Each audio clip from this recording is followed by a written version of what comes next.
So this is going to serve just for the rest of this month, mainly because I am so swamped with other things that I need to take care of. And, so I apologize. Please forgive me. I know this has not been an easy month for you guys. I feel like there's a lot going on. I feel like the pressure is mounting. That's what it seems like. So when I was shuffling out the spread, I saw two images. One is like the teapot boiling, okay, and the teapot, it has a whistle to it when it boils. So I hear that whistle. It's almost like this vibration, this whistle that is of a really high frequency, and so it's heard by many. And then the second thing that I saw was I see this man. He's I don't know. In the background there are mountains. So he's outdoors. There are a bunch of helium balloons that are kind of like tied together, and they're kind of floating, a little bit higher out of his reach. But they're just kind of floating, a cluster of them. And then there are a bunch of little children, short little kids, just underneath. And then the helium balloons are here, different colors. And he's there with his son. So then his son says, "Oh, I want a balloon." So he puts his son on his shoulders, and his son was able to reach and grab one of the balloons. So then his son descends, and, the other kids see this, and they're like, "I want balloons too." So they start swarming the man. They started to, climb up his knees, his legs, his shoulders, and he was trying to fight them off. Well, not really fight them off, but kind of fend them off, or kind of, brush them off.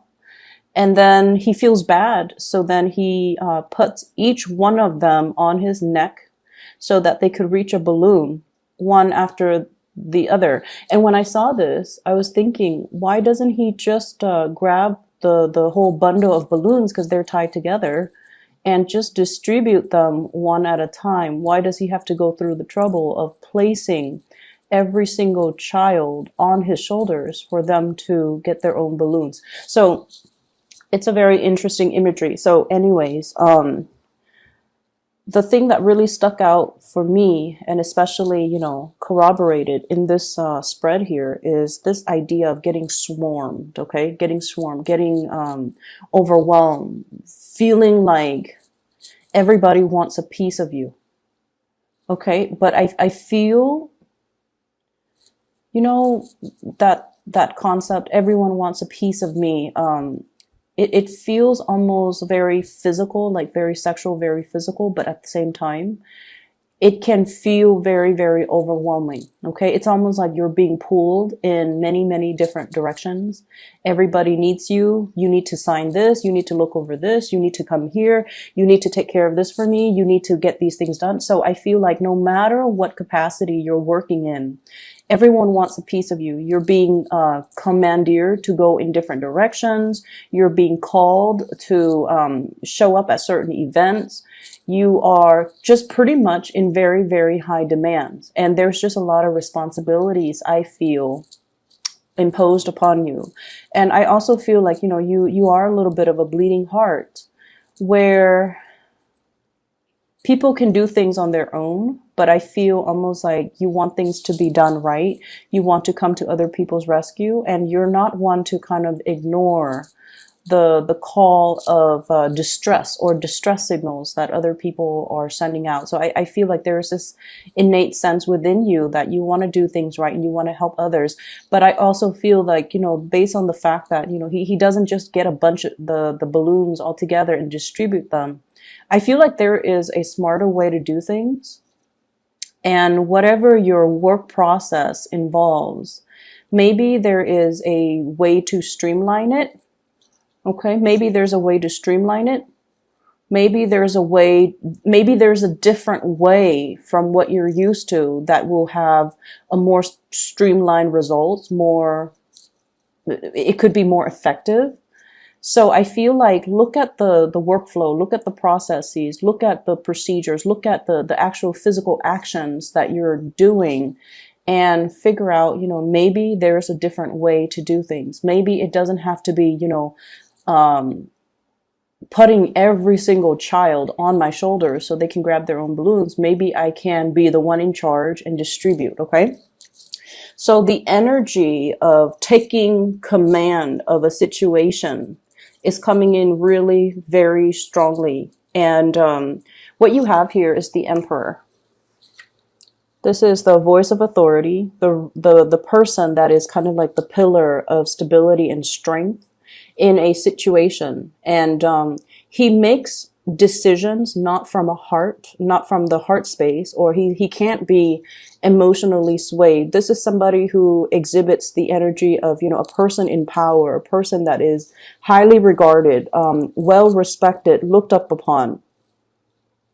But at the same time, I feel like, you know, there is a rigidity here. There is a, it's almost like, when we make decisions and we don't think from the heart, or we don't use our heart and we rely solely on logic and reason, it can isolate a lot of people. Okay. So this is kind of like that, that warning call. But I do feel in general that there is somebody pleading, you know, can you do this? Can you do that? And I feel like, you know, there is this exterior, this isn't the exterior. So let me show you this. Somebody pleading, you know, please turn around, please help, please listen to what I have to say. You know, please look at me. Okay. And the Emperor chooses to turn away, to not respond, to focus on whatever it is that he feels he needs to focus on, which is the Ten of Pentacles, stability, home life, kind of like that greater good is what I'm sensing. Okay. So it's not somebody that can be swayed by emotion. So I don't know if you're dealing with somebody in this situation. You are this person that's being pleaded with, but I feel like you're not moving. You're not being swayed with that emotional argument. And I feel like while this is the facade, this is what's going on underneath. Okay. This is a sense of like time is running out. There's that hourglass. Time is running out. I'm not getting any younger. I need to build a legacy for myself. I need to preserve something that is solid and secure and completely will stand the test of time. I need to build kind of like a monument. Okay. Time is running out. And while he's very, very secure on the surface when dealing with others, he feels like this deep inside. Okay, this is an older man. He's aging. You know, he is very well aware of his sense of mortality, and so I feel like there's a huge element here about time is ticking, about, you know, conflict as well. Opposition, conflict, feeling like everybody is out to get me, feeling like everyone wants a piece of me, feeling like this is a stalemate where it's a perpetual conflict and everyone is kind of fighting. You know, it's like getting swarmed by that mob of children. They're climbing up your legs, they're climbing on your shoulders, and it's feeling overwhelmed. And I also feel like overwhelmed by other people's expectations of you. You know, everyone wants a balloon. Everyone wants to get ahead, to climb up. And I saw like a bunch of children, like just a bunch of them. So probably over 100 of them. They're just little, you know, surrounding this man. And so it kind of begs to the question as well, you know, why is he in this valley? There are mountains in the background. He has his child, and then there are a bunch of other children. Where are their parents? What's happening? So I feel like it could be a situation where whoever is tallest, whoever is biggest, whoever has like the most amount of physical strength or physical capability gets to lead. Okay. And usually that might not be, it might be someone who's physically strong, but in terms of like that voice of morality or that moral authority figure, I don't know if that's a good gauge. Okay. That, like, I don't know if physical capability is a good gauge for leadership. So that's what I'm feeling here. What I'm also feeling as well, you know, that whole concept about the pot is boiling, or everyone wants a piece of me. it just seems like everything is done for like it's sort of like bells and whistles, you know, distractions. Everything is bells and whistles. It's all just a facade. It's all done to project or portray a specific type of an image, while behind the scenes things are not what they seem. Okay, and I feel like that's what it just feels like to me. So, stepping away from that imagery and that interpretation, there is something else that I'm feeling here. Maybe this might apply to more people.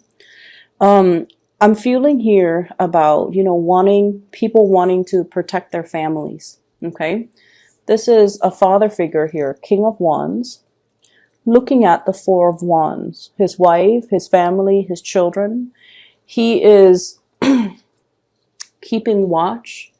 He's not sleeping. He's keeping watch. He's looking over his children. So there is a very strong concept of protecting what is mine. Okay, taking care of my children first, taking care of my family members first. Everyone else can wait. I am going to take care of what's mine. And then if I have energy left over, if I have resources, then I'm going to give it to everybody else. So it's almost like taking care of number one, but I feel like it's taking care of people that are close to us, people that are vulnerable, and especially people that we have emotional linkages to. So I feel like that's where this is coming into the picture. If you're dealing with another person, especially a fire sign, Sagittarius, Aries, or Leo, this is somebody that is willing to, they're bold, they're brave, they speak their truth, they speak from the heart, and they're not afraid to fight for the things that they believe in, okay? They're not afraid to, you know, take the first strike. They're not afraid to get their hands dirty to protect what's theirs. So there is a huge, immense energy of I want to protect what's mine. Okay, so once again, it's that whole concept about I want one, I want a balloon, I want everyone wants a piece of me. So I feel like the energy for this week, it's really about gauging people's motives, gauging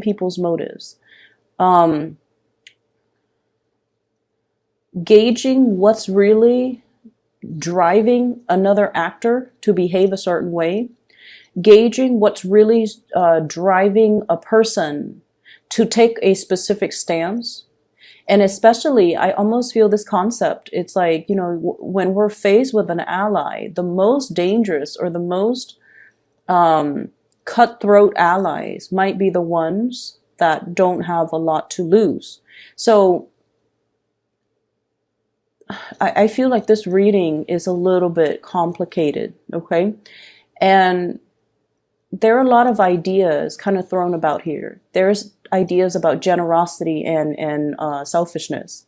There are ideas here as well about, you know, ideological beliefs and what motivates or what drives a person, and needing, I feel like for you Geminis, needing to understand what is their motivation so that I can co-opt them, okay? So that I can make a persuasive argument, which is something you're very good at, and then I can bring them to my side, okay?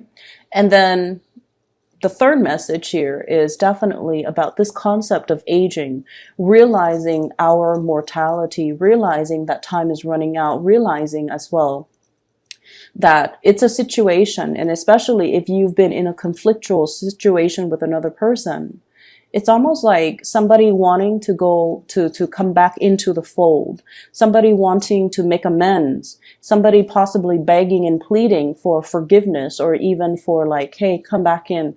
Let's work this out. Let's negotiate. Let's put aside this conflict, this silliness, because it doesn't really have a resolution, or it doesn't really lead to anything. But I also feel like deep down somebody wants to come into the fold, or to be invited back in, but they are portraying an image of someone who's very stubborn, who's like, oh, I don't need you, you know, who's turning their back. So they feel one way, but their outright actions and demeanor indicates a different way. indicates otherwise. So while they want to compromise, while they're feeling vulnerable and exposed, and they feel like, I need to make amends because time is running out, their outward demeanor doesn't show any of that.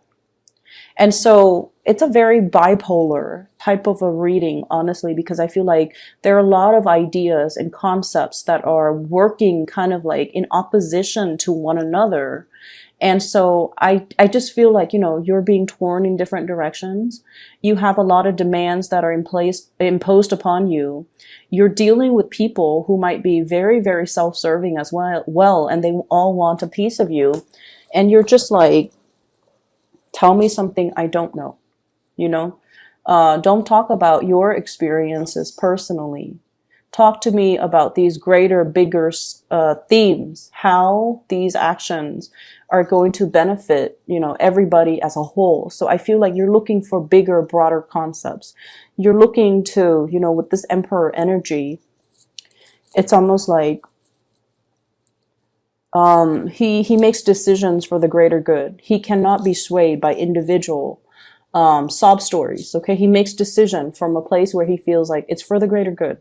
But at the same time, there were a lot of people, a lot of little children, all wanting the balloon, and they swarm the man, they climb on him, and there's just this free for all kind of scramble that you're just like, no, it's not going to work. If that's what it leads to, that's just organized chaos. There has to be a better way to do things. And I feel like you might be wanting to arrive at a different way to do things. It's not completely the best optimal way yet, but for you, it's a manageable solution. Okay. So that's what I'm feeling here. Let me see. We have here fire sign, Sagittarius, Aries, Leo, and we have a water sign, Pisces, Cancer, or Scorpio. If you have a water sign in your environment, okay, this is somebody that you potentially could have a lot of financial entanglements with. This is somebody that knows you in and out. Okay, so they know the facade that you put out into the world, and they also know the vulnerabilities that you hide within. They see all the things that are kind of like hidden underneath the veneer, underneath the clothes, underneath everything that you try to hide. Okay, but this energy is somebody who's very pure, who's very loving, who's very forgiving. And so I don't feel like, they're going to use the information against you, even though they're privy to a lot of information. And especially they're privy to, your nakedness and your vulnerabilities. If this is a relationship partner, I feel like this is somebody that sees a lot more than they let on. Okay. This is somebody that is very tolerant of your flaws. They're tolerant of everybody's flaws. Okay. And, they're very observant. They're very intuitive. They are very aware that everyone has their fears, their deepest, darkest fears. I feel like this is somebody that sees through the facade. They see, whatever image you put on, they see everything behind the scenes. They see the self-doubt. They see the paranoia. They see the, whole concept of, I'm very aware of that you're worried about your mortality. Okay. And they never make fun of you. They never poke fun at it. They never, let on that they know. And they would never use all this sacred information against you. They would never use the sacred information against you. So if this is a relationship partner, it's somebody who's very, very, very beautiful. Okay, very trustworthy, very beautiful. And it's somebody that, you can have a really long-lasting friendship, future relationship, or whatever you want with this person. I have here a fire sign. This is somebody that is very, I feel, they fight on an ideological level. Okay. So they fight for the things that they believe in. And I also feel like there's a huge concept here about Gemini stepping into that role where you're morphing from an air sign into more like a fire sign, where you fight for your beliefs, where you stand your ground, where you advocate for some type of a truth that you know that you feel is universal truth or is your truth. Fighting for to protect the people that you believe in, and or I'm sorry, fighting to protect the things that you believe in, and fighting for the people, especially you know your loved ones, family, and so forth, that you care about. So there's huge energy here about upping the ante, taking things another step up, and really, really defending what we believe in, but also vocalizing what it is that we are believing in. And, you know, once again, working hard or finding a smarter way to do things rather than a more labor intensive, time consuming way to do things. Okay. So grab those balloons, distribute them individually to each child rather than letting each child climb on your shoulders, because your back will start to give up. There is a smarter way to do things. It doesn't have to be so arduous. It doesn't have to be that painful, and it doesn't have to be that conflictual. Okay. Let me see here. I'm trying to see if there's anything else that is coming through. Give me just a moment.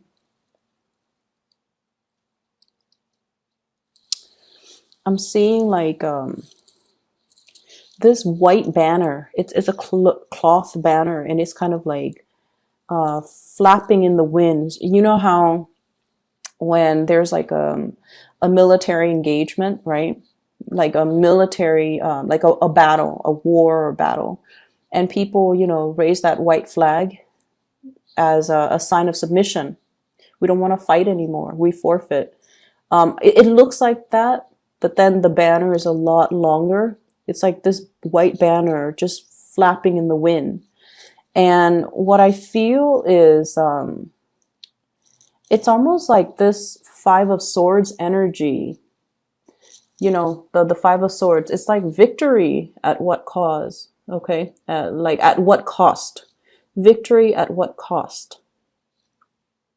Okay, somebody walking away from a conflict, and the other person, it's like, yes, you win, you win this battle, but at what cost to other people? At what cost to your own dignity? At what cost to your own image is what I'm sensing.